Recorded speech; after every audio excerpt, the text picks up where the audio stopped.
Om Swastiastu. Halo rekan-rekan semua, Sapunapi Gatrene Niki. Apa kabar semuanya? Semoga dalam keadaan sehat dan tentunya bahagia ya. Dan pastinya saya harap rekan-rekan semua tetap bersemangat untuk menggapai cita-cita. Nah, bertemu lagi dengan saya Santi Pratnya Paramita dan kali ini saya akan mengajak kawan-kawan sekalian untuk berdiskusi, meblik bagan nggih, ngenenin inde unsur-unsur sani ngewangun prosa Bali modern. Kita akan berdiskusi soal unsur-unsur apa saja sih yang membangun prosa Bali modern itu? Dan untuk lebih jelasnya, simak video-video di slide selanjutnya. Baik, sebelum lanjut, kita juga harus tahu apa yang menjadi tujuan dari pembelajaran kita kali ini. Nah, pisani pinake pikenoh utawi tetujuan iragem melajah ngenenin inde unsur-unsur prosa Bali modern puniki. Inggian punika wenten sani pertama nyelehin inde cihnan unsur intrinsik lan ekstrinsik. Jadi kita akan mencoba mengulik apa yang menjadi ciri dari unsur intrinsik dan ekstrinsik itu sendiri yang terdapat di dalam karya sastra. Sani keping kalih tetujuanipun inggih punika ngepah unsur-unsur sani wenten ring karya sastra manut baga intrinsik lan ekstrinsik. Jadi setelah kita tahu ciri-cirinya, kita akan bisa memilah-milah yang mana yang masuk ke dalam unsur ekstrinsik dan mana dalam karya sastra itu masuk ke dalam unsur intrinsik. Jadi pembelajaran kali ini penting untuk disimak ya kawan-kawan. Nah, kita mengingat-ingat sedikit ya. Jadi, apa yang tampil di layar teman-teman ini merupakan salah satu cover dari novel berbahasa Bali. Sebagaimana yang kita ketahui, novel itu merupakan salah satu bentuk dari prosa modern ya. Dan tentu saja ada novel-novel yang berbahasa Bali. Jadi novel-novel berbahasa Bali ini merupakan salah satu bentuk dari sekian banyak prosa Bali modern yang ada dan berkembang tentunya di daerah kita. Baik, dari sekian banyak itu di sini saya tampilkan beberapa ya. Jadi ada novel Tresnani Lebur Ajur Setonden Kembang. Ini memang sudah sangat fenomenal novel ini. Kemudian ada juga novel Sentane. Lalu ada kumpulan cerita Bali modern yang bertajuk Ngelekadang Meme dan juga ada cerpen Bali modern atau Satwa Bawa modern yang berjudul Ngipiang Jokowi. Dan ini hanya beberapa ya, segelintir dari sekian banyak prosa Bali modern yang tentunya ada dan mudah untuk kawan-kawan temui di luar sana. Jadi kawan-kawan, setelah kita mengingat bersama apa yang dimaksud dengan prosa Bali modern dan tentunya saya berharap kita semua juga sudah membaca ya minimal salah satu dari sekian banyak judul prosa Bali modern itu sendiri. Jadi dengan membaca berarti kita sudah menyaksikan, melihat tampilan dari prosa itu. Nah, sekarang saya akan mengajak kawan-kawan untuk masuk menelusuri bangun dari prosa Bali modern ini. Nah, bangunannya seperti apa? Unsur-unsurnya seperti apa? Jadi kawan-kawan, semeton tiang sinareng sami, indek ngeripte sastra utawi prosa puniki patah sekadi nyujukan bangunan. Jadi, untuk menciptakan suatu prosa ini bisa kita analogikan dengan bagaimana kita membangun suatu bangunan. Unsur-unsur di dalam prosa itu sendiri pun bisa kita kaitkan atau bisa kita analogikan dengan struktur-struktur yang ada di suatu bangunan. Pertanyaannya, kenapa itu bisa terkait? Apa hubungannya? Apa yang menjadi dia mirip antara unsur-unsur di dalam prosa dengan struktur-struktur yang membangun suatu bangunan atau rumah? Nah, untuk itu kawan-kawan harus menyimak video berikut ini.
Bagaimana kawan-kawan? Sudah menyaksikan videonya?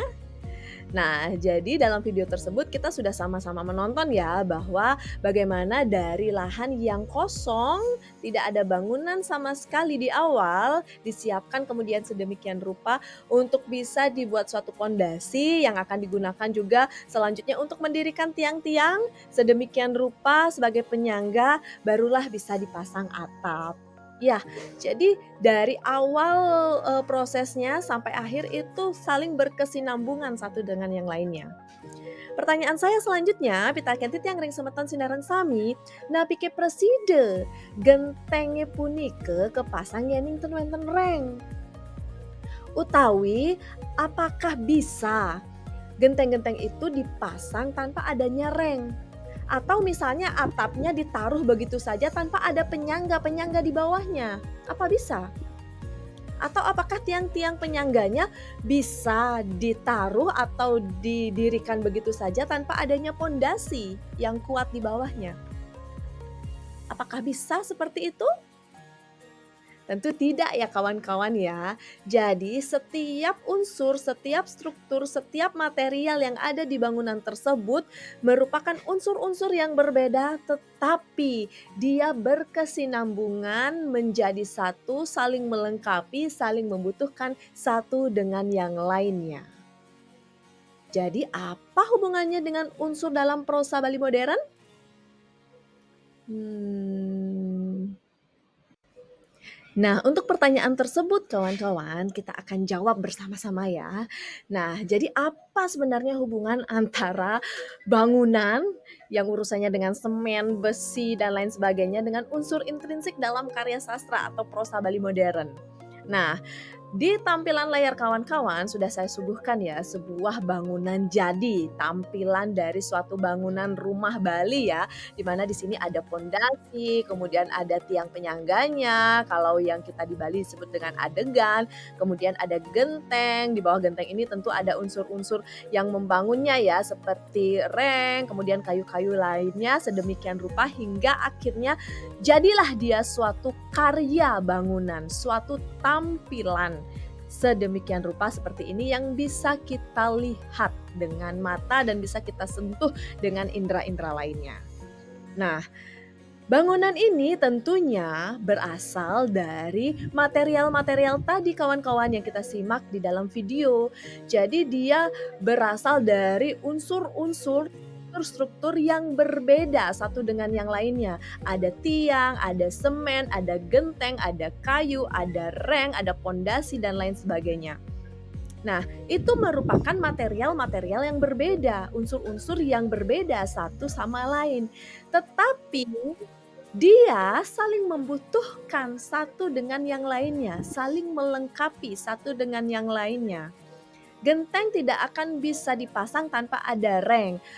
Kemudian tiang penyangga tidak akan bisa didirikan tanpa adanya pondasi. Pondasi tidak bisa dibuat kalau tidak ada lahan. Kemudian tembok-tembok dan sedemikian rupa juga dibutuhkan untuk bisa bangunan tersebut dijadikan atau ditampilkan menjadi suatu yang disebut dengan rumah atau bangunan yang diinginkan. Nah, hubungannya dengan karya sastra apa? Begitu juga dalam karya sastra kawan-kawan. Di dalam karya sastra tersebut, karya sastra atau prosa Bali modern juga terdiri dari unsur-unsur yang membangunnya. Dan unsur-unsur tersebut berbeda satu dengan yang lainnya. Dia terdiri dari banyak unsur, tetapi dia tidak akan bisa berdiri sendiri. Unsur-unsur tersebut membutuhkan unsur-unsur yang lain untuk bisa mengkonstruksi suatu bangunan, mengkonstruksi suatu karya sastra, mengkonstruksi suatu prosa, mengkonstruksi sesuatu yang bisa kita lihat, sesuatu yang bisa ditampilkan, sesuatu yang bisa kita baca. Jadi itu ya hubungannya antara bangunan tadi dengan struktur atau bangun di karya sastra khususnya dalam hal ini prosa Bali modern. Jadi kawan-kawan, material-material tadi yang membangun suatu bangunan yang bisa kita sentuh, kemudian bisa kita raba, bisa kita lihat, itu kalau dalam kategori prosa Bali modern atau karya sastra disebut dengan unsur intrinsik. Jadi untuk pengertiannya sendiri, unsur intrinsik itu merupakan unsur-unsur yang secara langsung membangun karya sastra itu sendiri, yang secara langsung akan dijumpai oleh si pembaca ketika ia membaca karya sastra atau prosa Bali modern itu. Nah, jadi sudah jelas ya semeton sinareng sami nggih, unsur intrinsik punika wantah pinaka unsur sani nguwangun karya sastrane punika. Nah, unsur sani pacang kepanggihin oleh sang sani ngwacen sastra punika kane kebaos unsur intrinsik. Nah, pitaken selanturnya nih semeton sinareng sami, pertanyaan kita selanjutnya. Jadi unsur-unsur apa saja ya yang termasuk ke dalam unsur intrinsik dalam karya sastra, khususnya dalam prosa, yang dalam hal ini prosa Bali modern? Nah, ada beberapa unsur yang akan kita temui ketika kita membaca prosa tersebut. Yang pertama, ada tema, kemudian ada insiden, lalu ada plot, lalu ada tokoh dan penokohan. Secara garis besar ya, bahwa insiden tidak mungkin berjalan tanpa adanya tokoh, dan tokoh pasti memiliki watak atau penokohannya. Kemudian ketika insiden-insiden ini bersatu atau saling menyambung satu sama lain, dia akan membentuk suatu plot, dan gambaran besar dari suatu prosa atau cerita pasti dipayungi oleh suatu tema. Jadi dia adalah material yang berbeda tetapi dia saling membutuhkan dan saling membangun satu sama lain. Tidak hanya berhenti sampai di sana ya, unsur intrinsik yang lain ada juga, yaitu latar, sudut pandang, bahasa, dan amanat. Jadi kawan-kawan, semua unsur-unsur ini merupakan material dari suatu karya sastra yang dia tidak bisa berdiri sendiri. Latar akan percuma kalau tidak ada tokoh, dan tokoh memerlukan latar untuk bisa bergerak. Ketika ia bergerak, maka dia memerlukan suatu peristiwa atau insiden dan seterusnya. Jadi unsur-unsur ini merupakan material-material yang satu sama lainnya merupakan unsur-unsur yang berbeda, unsur-unsur yang bisa dibedakan, tetapi mereka tidak bisa berdiri sendiri. Jadi mereka membutuhkan unsur-unsur yang lain untuk bisa mengkonstruksi suatu bangunan hingga suatu prosa siap untuk ditampilkan, siap untuk dibaca. Au, au, au, ternyata tidak selesai di sana kawan-kawan. Urusan membangun rumah ternyata tidak cukup dengan sekedar ngurusin materialnya saja. Nah, dalam membangun rumah seperti apa yang sudah tampil di layar kawan-kawan, ternyata juga harus mempertimbangkan unsur-unsur lain di luar material tersebut. Seperti yang bisa kita lihat ya, bahwa ada tukang yang sedang bekerja untuk membangun rumah ini. Nah, tugasnya pun tukang-tukang ini berbeda kawan-kawan. Nah, kenapa tugasnya bisa berbeda-beda? Ada yang mengawasi ya, itu ada yang langsung bekerja, ada yang menyiapkan material dan lain sebagainya. Kenapa bisa berbeda? Nah, barangkali ini bisa dipengaruhi oleh misalnya pengetahuan si tukang, kemampuan yang dimiliki oleh si tukang, keterampilan yang dimiliki oleh tukang itu sendiri, atau bahkan mungkin kesukaan kerja yang dimiliki oleh tukangnya berbeda-beda. Nah, jadi unsur-unsur yang juga di luar material ini mempengaruhi dan menjadi bagian dari bangunan rumah itu sendiri. Termasuk juga di dalam karya sastra ada unsur-unsur lain di luar unsur-unsur material itu yang juga mempengaruhi dari bangunan sastra tersebut yang disebut dengan unsur ekstrinsik. Nah, jadi yang dimaksud dengan unsur ekstrinsik adalah unsur-unsur yang ada di luar karya sastra tersebut. Jadi dia tidak masuk ke ranah materialnya ya. Tetapi unsur tersebut sangat mempengaruhi bagaimana tampilan atau prosa itu diciptakan. Enten nggih semeton nggih unsur ekstrinsik punika minekadi unsur-unsur sani nenten rumasuk ring material karya sastra Nanging ngicen iusan sani dahat membuat pisan ring sejeroning ngeripte prosa Bali modern punike. Nah, kawan-kawan, ternyata ada pula ya unsur-unsur di luar material karya sastra, tetapi juga mempengaruhi keberadaan karya sastra itu sendiri. Di antaranya unsur ekstrinsik ini ada biografi pengarang, ada psikologi pengarang, ada lingkungan pengarang, ada status sosialnya, kemudian bagaimana lingkungan di sekitarnya, pengalaman-pengalamannya, pengetahuannya si pengarang itu sendiri, si tukang bangunan ini ya yang saya maksudkan tadi. Kemudian yang lain ada psikologi pembaca, lingkungan sosial pembaca itu juga ternyata berpengaruh kawan-kawan. Karena apa? Itu akan mempengaruhi interpretasi maupun apresiasi si pembaca itu sendiri. Dan juga banyak unsur-unsur lain di luar material karya sastra, di luar unsur-unsur yang akan kita jumpai langsung ketika kita membaca karya sastra tersebut, tetapi dia sangat mempengaruhi keberadaan dari prosa Bali modern itu sendiri. Jadi kawan-kawan, ketika kita menelaah karya sastra, khususnya dalam hal ini prosa Bali modern, kita tidak bisa mengesampingkan dua unsur tersebut. Yang pertama ada unsur intrinsik yang langsung membangun karya sastra itu sendiri. Kemudian yang kedua ada unsur ekstrinsik yang berada di luar karya sastra, tetapi unsur-unsur tersebut mempengaruhi keberadaan karya sastra itu. Nah, kawan-kawan, sekian dulu video pembelajaran kali ini. Semoga kita bisa melanjutkan di video pembelajaran selanjutnya. Terima kasih, semoga bermanfaat. Om Santi Santi Santi Om.